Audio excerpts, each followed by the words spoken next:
प्रिय विद्यार्थियों, class 11th हम अपने अध्याय 5 का अध्ययन कर रहे हैं और आज हम उसके अंतर्गत सर्कुलर मोशन, वर्तुल या वृत्तीय गति का अध्ययन करेंगे।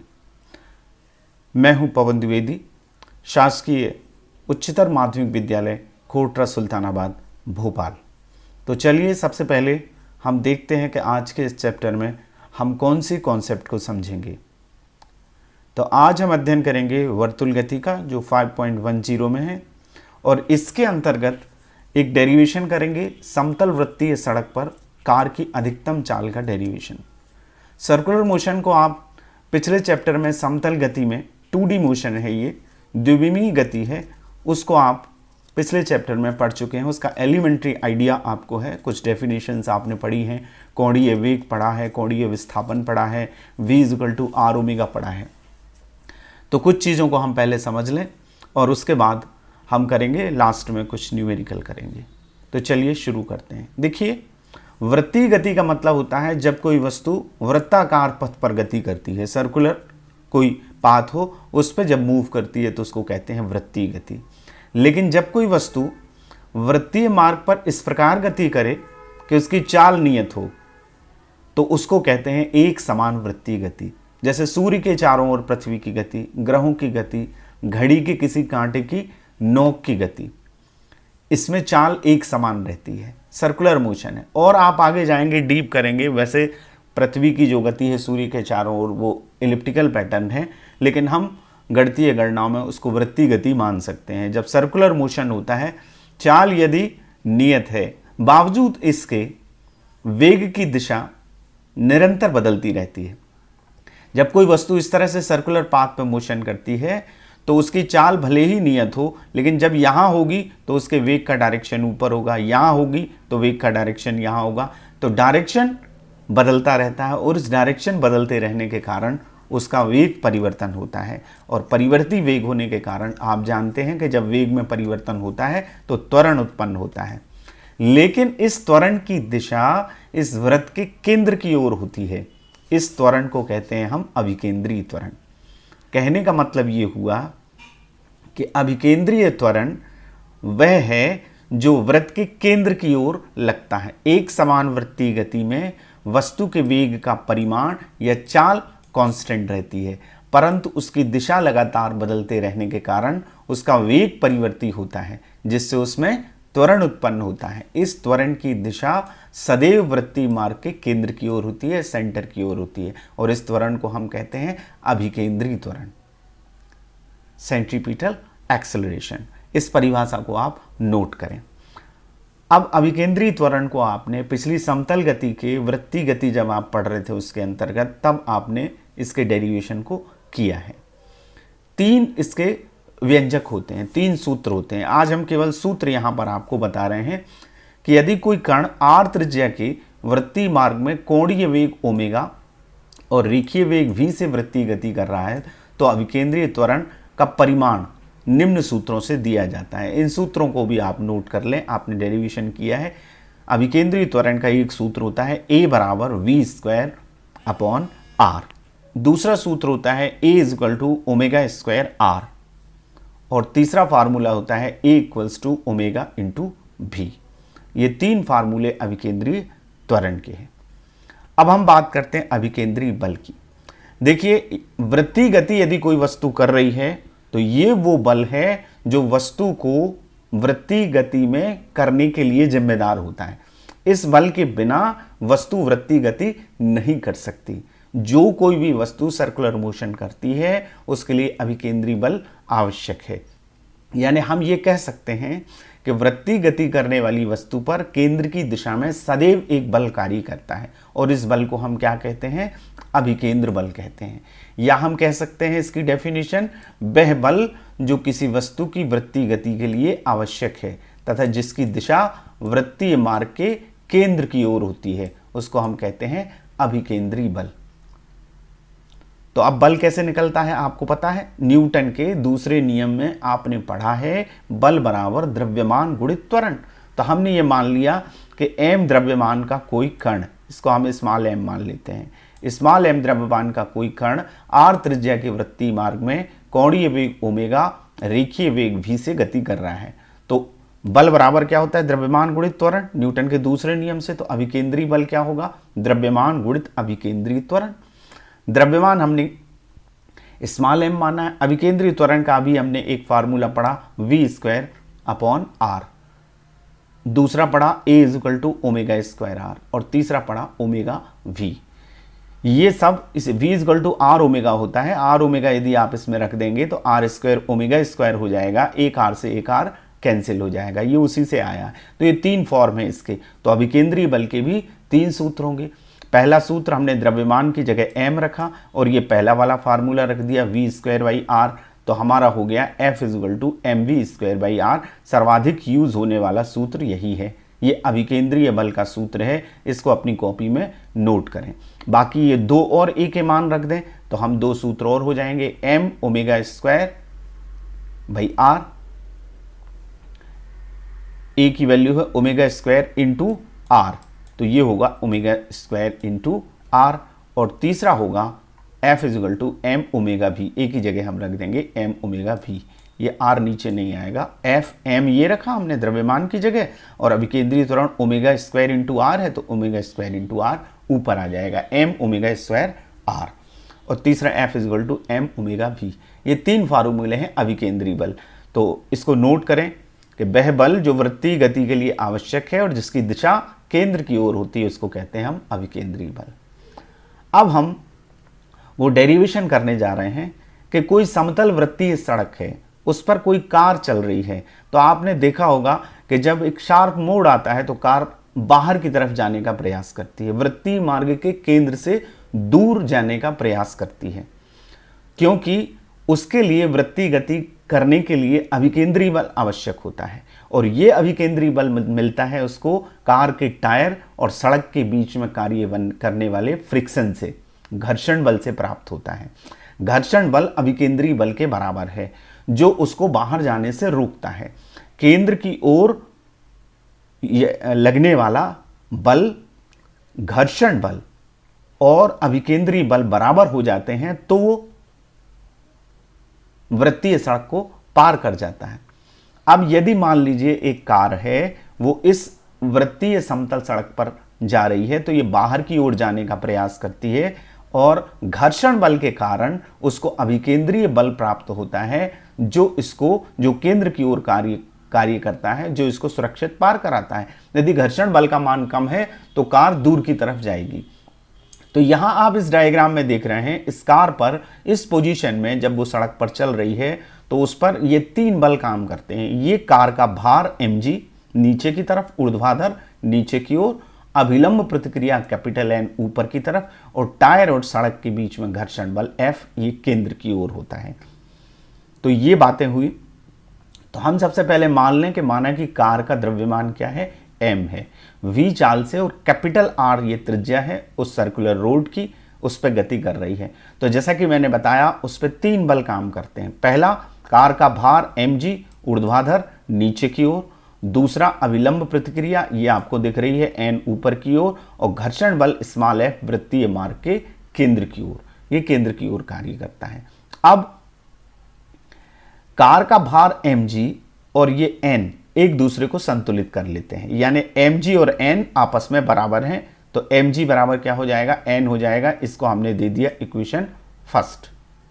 अब यदि स्थैतिक घर्षण गुणांक μs है, जो कि घर्षण में आप पढ़ चुके हैं, अभिलंब प्रतिक्रिया r होती है R, तो घर्षण बल और अभिलंब प्रतिक्रिया का जो अनुपात होता है उसको कहते हैं घर्षण गुणांक।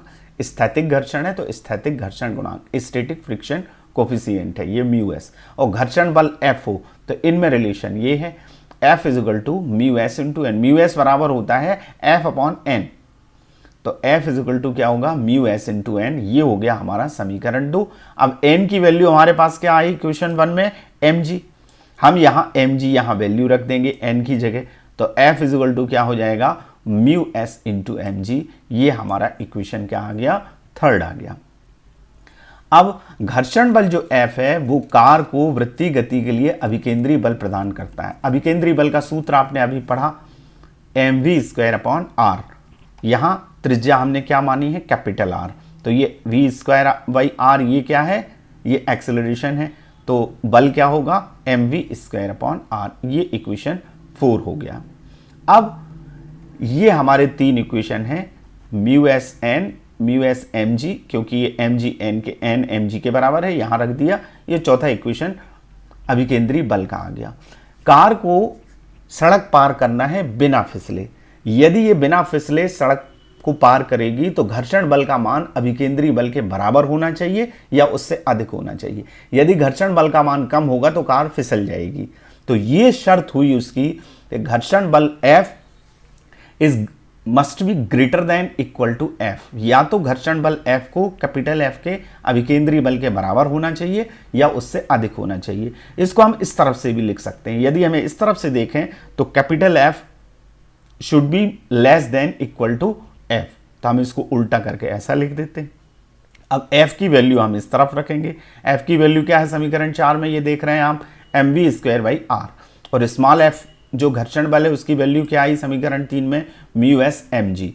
अब क्या होगा, इस m से इस m को हमने कैंसिल कर दिया। अब हम v स्क्वायर निकालेंगे तो r का क्रॉस मल्टीप्लिकेशन हो जाएगा, म्यू एस आर जी। ठीक है, ये वो कंडीशन है। अब यदि v निकालना चाहते हैं तो स्क्वायर हटेगा तो रूट लगेगा, तो अंडर रूट हो जाएगा म्यू एस आर इंटू जी। तो मैक्सिमम जो हुआ अधिकतम चाल कार की ये होगी v maximum is equal to under root mu S R G, mu suffix S R G. ये वो वेग है। यदि इस वेग के बराबर चाल से, इस चाल से कार गति करेगी जिसमें म्यू एस हो, आर हो और जी हो, और इसका रूट निकाल के आप वैल्यू निकाल लें, इस चाल से गति करेगी तो वो सुरक्षित वृत्तीय मार्ग को पार कर जाएगी। तो ये अधिकतम चाल का हमारा फार्मूला है, v maximum is equal to under root mu S R G. इससे अधिकतम चाल का व्यंजक है, डेरिवेशन एग्जाम में पूछा जाता है, इसलिए आपको इसको करना है अपने शिक्षकों के मार्गदर्शन में, और आप इसको समझिएगा। इससे कुछ खास बातें निकलती हैं दो, वो ये है कि यदि कोई कार चालक कार को इस समीकरण में दिए गए वेग से अधिक वेग से चलाता है तो अभिकेंद्रीय बल प्राप्त करने के लिए घर्षण बल पर्याप्त नहीं होगा, इसलिए कार फिसल जाएगी। यदि आप वेलोसिटी ज़्यादा रखते हैं तो घर्षण बल उसका पर्याप्त नहीं होगा और कार फिसल जाएगी। जैसे बरसात के दिनों में सड़क गीली हो जाने के कारण घर्षण बल का मान क्या हो जाता है, कम हो जाता है। इसलिए कार के वेग को हमें क्या कर लेना चाहिए, कम कर लेना चाहिए। घर्षण बल खुरदुरी सतह होगी, खुरदुरी सड़क होगी तो आसानी से आप क्रॉस वेग को कम करें, और खुरदुरी सड़क हो तो आसानी से वृत्तीय मार्ग को पार किया जा सकता है। ये वो अधिकतम वेग है, इसको याद रखिएगा, म्यू एस आर जी का वर्गमूल अंडर रूट।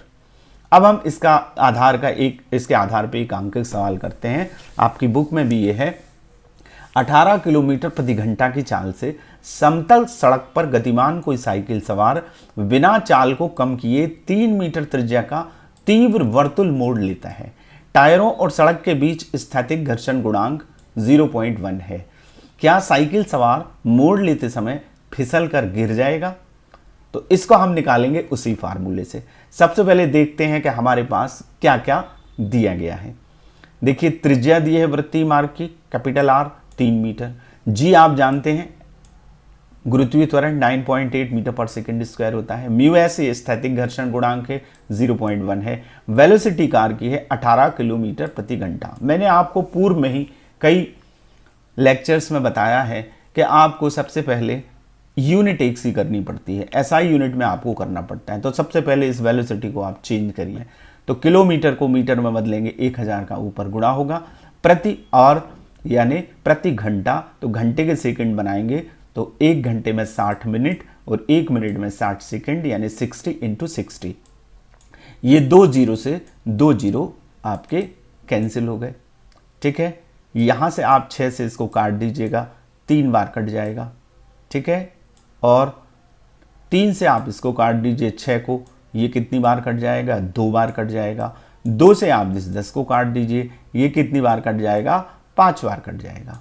तो इस तरह से v की वैल्यू हमारे पास क्या आ गई, 5 मीटर पर सेकेंड। आप किलोमीटर प्रति घंटा को जब मीटर प्रति सेकेंड में बदलते हैं तो आप सीधे सीधे 5/18 का गुणा कर दीजिएगा।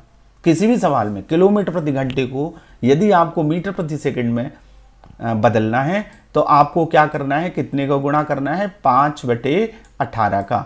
देखिए हम डायरेक्ट 5/18 का गुणा करते तो 18 से 18 क्या हो जाते, कैंसिल हो जाते, 5 आ जाता। तो ये 5 मीटर पर सेकेंड में हमने इसको चेंज कर लिया। अब ना फिसलने की शर्त क्या है जो हमने अभी निकाली है, v² is less than equal to μs/g। Root निकालने में थोड़ी दिक्कत होती है, हमने तो उसके ऊपर वाला जो स्टेप है वो ले लिया। तो हम v² की वैल्यू निकाल लेंगे और इसकी वैल्यू निकाल लेंगे। यदि इसकी वैल्यू v² की इस वैल्यू से कम है या बराबर है तो वो नहीं फिसलेगा, और यदि ये वैल्यू ज्यादा आती है v² तो ये शर्त का उल्लंघन हो रहा है, ये शर्त लागू नहीं हो रही, वो फिसल के गिर जाएगा। चलिए देखते हैं। तो v² हमने निकाला, v² निकाला तो 5 का स्क्वायर किया तो 25 मीटर स्क्वायर पर सेकेंड स्क्वायर आ गया। ठीक है, सेकेंड -2 या पर सेकेंड स्क्वायर। μs/g निकालें तो μs की वैल्यू क्या है, 0.1, ये दी है 0.1। r कैपिटल R त्रिज्या क्या है, 3 मीटर, ये 3 रख दिया। g की वैल्यू क्या है, 9.8। इन तीनों का हम मल्टीप्लिकेशन करते हैं तो हमारे पास आता है 2.94 मीटर स्क्वायर सेकेंड -2 या मीटर स्क्वायर पर सेकेंड स्क्वायर। अब आप इसको देखिए, v² क्या है, 25 है, ये देखिए क्या है, 2.94 है, तो v² तो बहुत ज़्यादा है। तो इसका मतलब है v² less than equal to μs/g शर्त का पालन नहीं हो रहा है। इस और इसके परिणाम में कितना फर्क है, ये 25 और ये 2.94 है। इसका मतलब है हमारा हल क्या निकला, साइकिल सवार मोड़ लेते समय फिसलकर गिर जाएगा। तो ये इस तरह से हमने ये सवाल किया और वृत्तीय गति में कार की अधिकतम चाल का, समतल वृत्तीय सड़क पर अधिकतम चाल का व्यंजक भी निकाला। आशा है कि आपको समझ में आ गया होगा। अब आप अपने शिक्षक और शिक्षिकाओं के मार्गदर्शन में अध्ययन करिएगा और घर पर रहकर पढ़ाई करिए। समय सारणी आपके पास है, उसके आधार पर आप अध्ययन करें। Thank you very much. Hello दोस्तों, आज भी हम गति के नियम अध्याय को जारी रखेंगे। पिछले वीडियो में हमने साम्यावस्था और यांत्रिकी में सामान्य बल पढ़े थे। आइए जानते हैं आज के वीडियो में क्या क्या पढ़ेंगे। सबसे पहले वर्तुल यानी वृत्तीय गति को पढ़ेंगे और अंत में यांत्रिकी में समस्याओं को हल करना जानेंगे। तो आइए आज के पहले विषय से शुरुआत करते हैं, जानते हैं वृत्तीय गति के बारे में। वृत्तीय गति को इंग्लिश में सर्कुलर मोशन कहते हैं। परिभाषा को जानते हैं। भौतिकी में जब कोई पिंड ऐसी गति करता है कि उसकी गति का पथ एक वृत्त हो तो ऐसी गति को वृत्तीय गति कहते हैं। आइए जानते हैं वृत्तीय गति के सूत्र के बारे में। चित्र को ध्यान से देखिए। चित्र से ओमेगा बराबर 2π/t और v बराबर 2πr/t, दोनों ही इक्वेशन से हमें इस प्रकार एक नया फॉर्मूला मिला, v बराबर ω/r, जहाँ थीटा बराबर ω/t होगा। इसे आप कॉपी में लिख लें।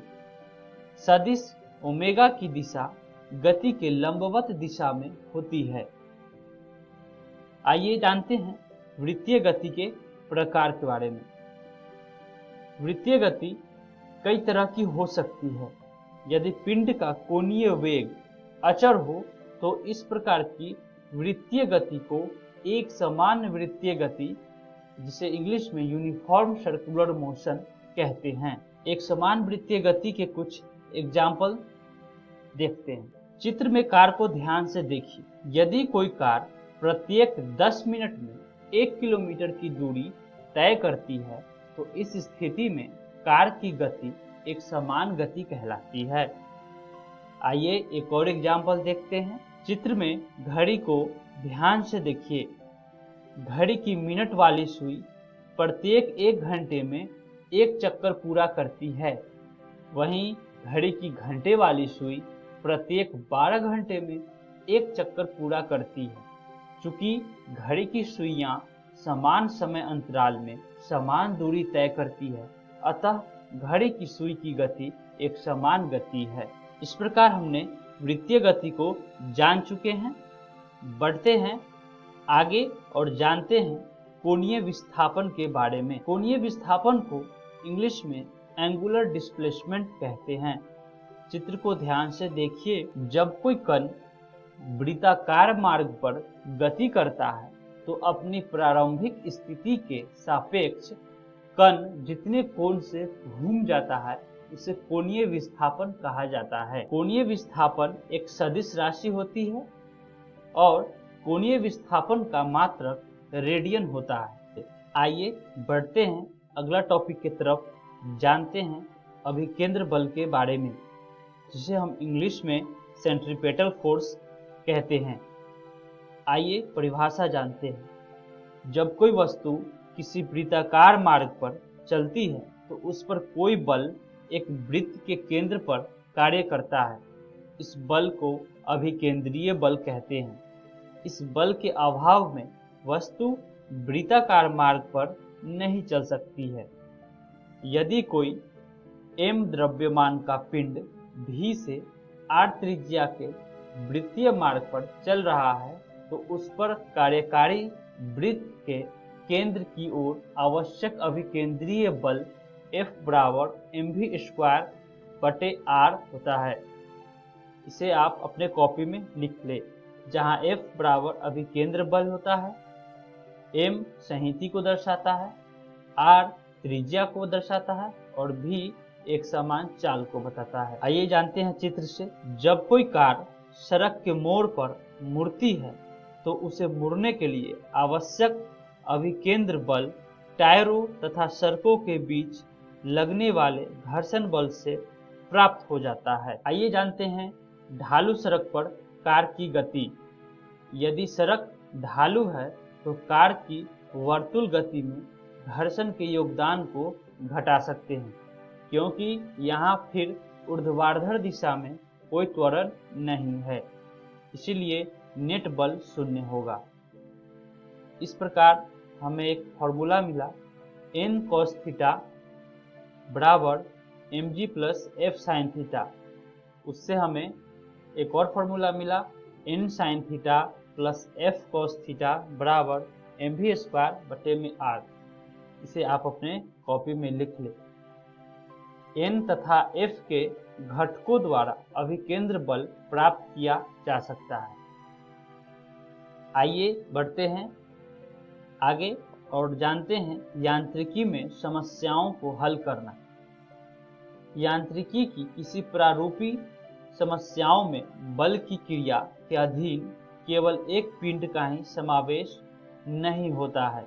अधिकांश प्रकरण में हम विभिन्न पिंडों के ऐसे संयोजन पर विचार करते हैं जिनमें पिंड परस्पर एक दूसरे पर बल लगाता है।